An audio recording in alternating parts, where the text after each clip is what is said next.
आपल्यासोबत बोलण्यासाठी सदाभाऊ खोत आहे. आपण त्यांच्याशी बातचीत करूया.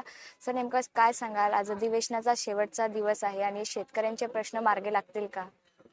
खऱ्या अर्थाने हे ऐतिहासिक अधिवेशन म्हणून याची नोंद घ्यावी लागेल. नॉन स्टॉप चाललेले अधिवेशन, सर्व सदस्यांना सभागृहामध्ये बोलण्याची संधी दिली. सगळ्या विषयावरती चर्चा झाला. व शेतकरी, शेतमजूर, बारा बुलतेदार, शहरांचे प्रश्न, सर्वसामान्यांचा प्रश्न, या सगळ्या प्रश्नाला खऱ्या अर्थानं या सभागृहामध्ये न्याय दिला. अतिवृष्टी, महापूर मध्ये संकटात आलेल्या शेतकऱ्याला सुद्धा 31,000 कोटीपेक्षा जास्त पॅकेज देऊन त्यालाही न्याय देण्याचा प्रयत्न केला. 90% पेक्षा जास्त नुकसान भरपाई शेतकऱ्याच्या खात्यावरती जमा झालेली आहे.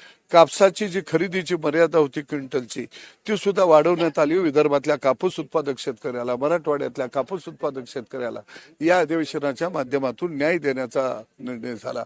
कडधान्य खरेदी करण्याची केंद्र मोठ्या प्रमाणामध्ये वाढवण्याचा सुद्धा निर्णय या अधिवेशनामध्ये झाला. शेतकऱ्यांना पाणंद रस्ते असतील, शेवटचा शेतकरी शहराशी जोडला गेला पाहिजे, त्याचा शेतमाल शहरापर्यंत आला पाहिजे, या भूमिकेतून सुद्धा काही ऐतिहासिक निर्णय या सभागृहामध्ये झाले. तुकडेबंदी सारखा कायदा मंजूर झाला.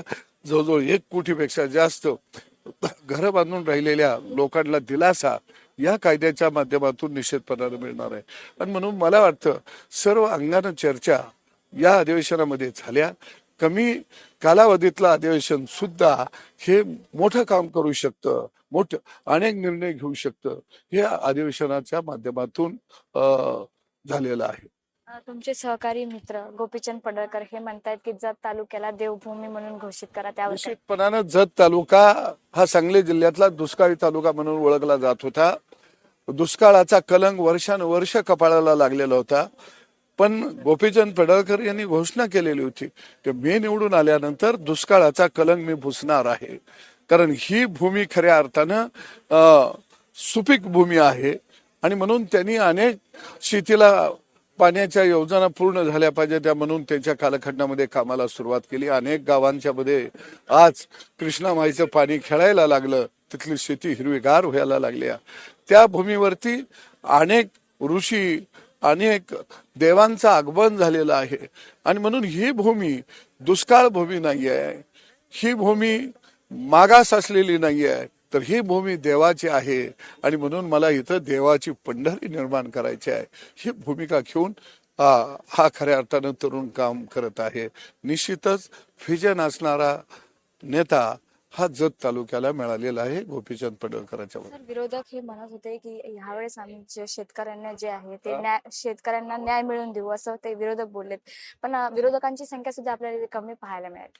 नाही, विरोधकांचं समाधान झालेलं आहे या अधिवेशनमध्ये. त्यामुळं त्यांच्या लक्षात आलं की आता काही आपल्याला पायऱ्यावर बसायची गरज नाही. सभागृहामध्ये जाऊन मांडायचं काय, सरकार सगळंच निर्णय घ्यायला लागलेले आहे. त्यामुळं मला वाटतं अंतर्मनानं विरोधक समाधानी आहेत. खूप खूप धन्यवाद सर दिलेल्या माहितीसाठी. टॉप न्यूज मराठीसाठी साक्षी यादव, नागपूर. तुमची car, electric panel, data server आगीपासून सुरक्षित आहे का? नाही? मग आजच बसवा F protect temperature activated fire suppression device.